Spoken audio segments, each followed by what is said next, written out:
Servus, da bin ich wieder. Also, gefühlt war er eigentlich nie weg, weil, also, wenn die Oberpfälzerin mit den niederbayerischen Wurzeln in Oberbayern Urlaub macht, mei, das ist weil daheim. Es ist tatsächlich, ja, man fühlt sich weg und trotzdem da. Also das dahinter, ich glaube jetzt halt nicht, dass, keine Ahnung, was das für Berge sind, aber der Hintergrund, der passt halt jetzt einfach zu mir und deswegen machen wir das.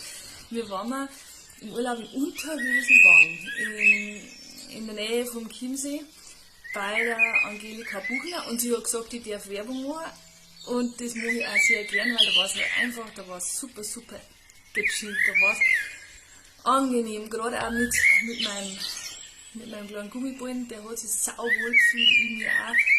Es ist einfach, du hast einfach keinen Stress, da, ja, bist halt einfach da.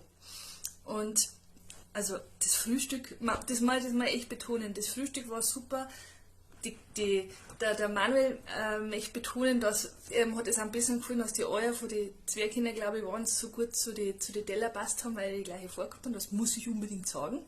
Und ich möchte unbedingt noch sagen, dass das Müsli sau geil war. Und da sind wir jetzt, ich habe es jetzt probiert, dass ich es selber daheim nachmache, weil die Angelika gesagt hat, ja, hat gesagt, da haben wir halt alles Ei, was man so